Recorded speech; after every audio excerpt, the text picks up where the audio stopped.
উন্নত চিকিৎসার জন্য ঢাকা থেকে লন্ডনের পথে বিএনপি চেয়ারপারসন বেগম খালেদা জিয়া। তাকে বহনকারী এয়ার অ্যাম্বুলেন্সটি রাত 12:15টায় হযরত শাহজালাল বিমানবন্দর ছাড়ে। এ সময় কেন্দ্রীয় নেতারা বিমানবন্দরে তাকে বিদায়ী শুভেচ্ছা জানান। পরে বিএনপি মহাসচিব মির্জা ফখরুল ইসলাম আলমগীর বলেন, খালেদা জিয়া যেন সুস্থ হয়ে দেশে ফিরতে পারেন সেজন্য দেশবাসীর কাছে দোয়া চেয়েছেন। দোহায় যাত্রাবিরতি শেষে বিকেল বা সন্ধ্যা নাগাদ লন্ডনের হিথ্রো বিমানবন্দরে পৌঁছাবেন সাবেক এই প্রধানমন্ত্রী। আরও জানাচ্ছেন মাজহারুল হক মুহাসির। তিনবারের সাবেক প্রধানমন্ত্রী বেগম খালেদা জিয়া লন্ডন যাত্রাকে কেন্দ্র করে বিমানবন্দর এলাকায় দিনভর ছিল বাড়তি নিরাপত্তা। যে কোনো অনাকাঙ্ক্ষিত ঘটনা এড়াতে পুলিশ, সেনাবাহিনী থেকে শুরু করে সবাই ছিলেন প্রস্তুত। বেগম জিয়া এখন প্রবেশ করছেন এবং রাত 10টায় পৌঁছানোর কথা থাকলেও বেগম জিয়া এয়ারপোর্টে পৌঁছান 10:50 ছোট ছেলে আরাফাত রহমান কোকোর স্ত্রী সৈয়দা সিথিকে সাথে নিয়ে বিমানবন্দরে আসেন তিনি। সাথে ছিলেন তার ব্যক্তিগত চিকিৎসক ডক্টর জাহিদ হোসেন সহ মোট 15 জন সফরসঙ্গী।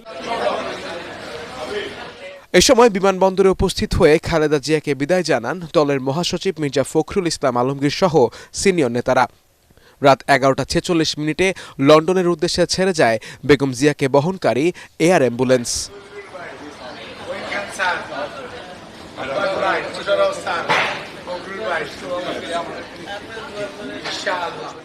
যাওয়ার সময় তিনি আবারও বলেছেন যে আপনি সকলকে বলবেন গণমাধ্যমের মাধ্যমে দেশবাসীকে যে তারা যেন আমার জন্য দোয়া করেন।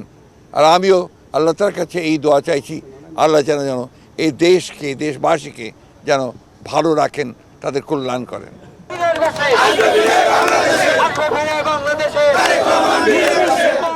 এর আগে বেগম জিয়াকে বরণ করে নিতে বিমানবন্দর সড়কের দুই পাশে অবস্থান নেয় বিএনপির নেতাকর্মীরা। দীর্ঘ 7 বছর পর জিয়া পরিবারের এই মিলন মেলাকে কেন্দ্র করে সবার চোখে মুখেই ছিল অন্যরকম উচ্ছ্বাস।